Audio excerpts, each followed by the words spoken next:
कि इस दास ने कहा कि न तो ब्रह्मा विष्णु महेश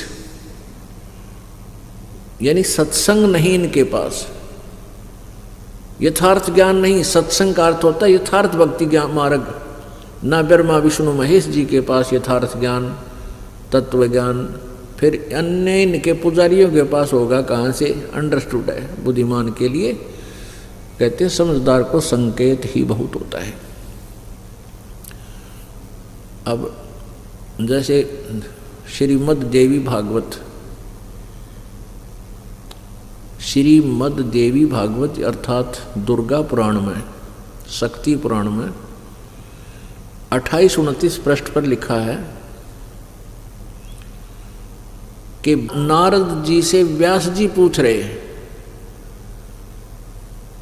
कि ये विष्णु जी भी तपस्या करते हैं और ये किसकी साधना करते हैं?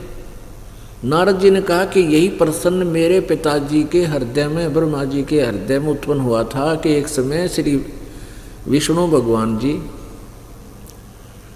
घोर तप कर रहे थे, महान तप कर रहे थे।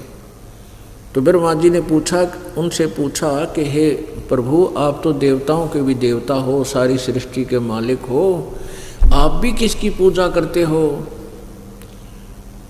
अब विष्णु जी कहते हैं कि मैं दुर्गा की पूजा करता हूँ और दुर्गा से ऊपर मैं कोई भगवान नहीं जानता, मैं किसी देवता को नहीं जानता।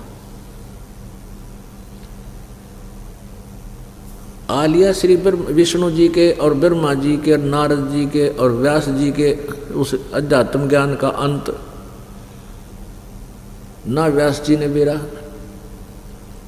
कि आराध्य देव कौन है वास्तव, किस भगवान की पूजा करनी चाहिए, ना नारद जी को पता, ना ब्रह्मा जी को पता और ना विष्णु जी को पता। विष्णु जी कहते हैं मैं दुर्गा से ऊपर किसी और भगवान ना जानता।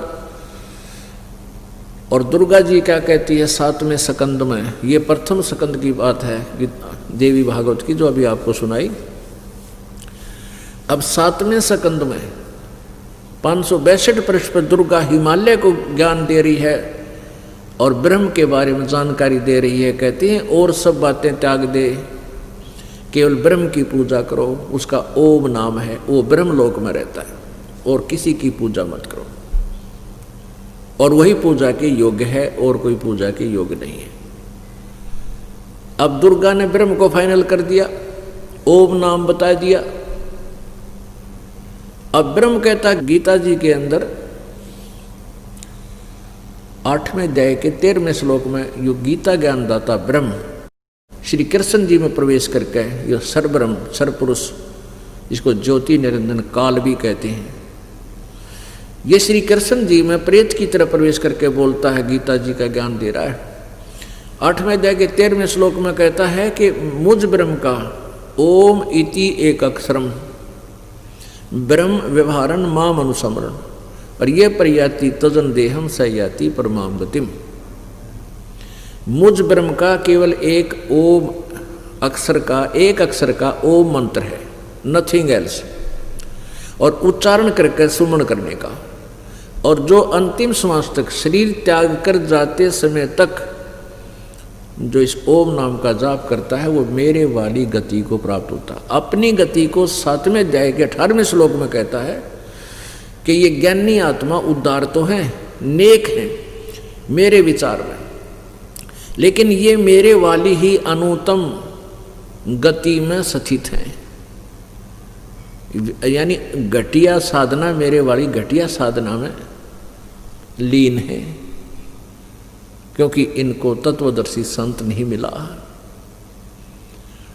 अब ब्रह्म तो कह रहा कि 18वें अध्याय के 62वें श्लोक में कि अर्जुन तू सर्वभाव से उस परमेश्वर की शरण में जा जिसकी कृपा से तू परम शांति और शाश्वत स्थान यानी सनातन परम धाम उस सतलोक को प्राप्त होगा, अमर लोक को प्राप्त होगा, फिर तेरा पूर्ण मोक्ष हो जाएगा। उसके बारे में क्या बताते हैं कि 8वें अध्याय के प्रथम मंत्र में गीता ज्ञानदाता से अर्जुन ने पूछा कि वो किम तत्ब्रह्म। आपने जो 7वें अध्याय के 29वें श्लोक में जिस तत्ब्रह्म के बारे में जानकारी दी है कि उसको जानने के उपरांत फिर ये प्राणी जरा और मरण से ही छूटने का प्रयत्न करता है और किसी वस्तु की चाह उसको नहीं रहती। तो वो कौन किम तत्ब्रह्म, वो तत्ब्रह्म कौन है? 8वें अध्याय के प्रथम श्लोक में प्रश्न किया अर्जुन ने। गीता ज्ञानदाता ने 8वें अध्याय के तीसरे मंत्र में उसका उत्तर दिया है कि वो परम अक्षर ब्रह्म है। परम अक्षर ब्रह्म। पुण्यात्मा, आज मानव इतना माइंडेड है, परमात्मा की दया है, इतने बुद्धिमान बच्चे बेटा बेटियां उत्पन्न हो रहे हैं, और जो बुजुर्ग हैं वो भी बहुत सियाने हो गए, मोबाइल कान कर रखे हैं, हर तरह से मतलब वो बुद्धिमान हो गए हैं। और जो हमारी एज के हैं तकरीबन, वो उसमें पढ़ाई शिक्षा शुरू हो गई थी, उससे पहले के हैं वो थोड़े बच रहे हैं और उनको भी समझाया जा सकता है।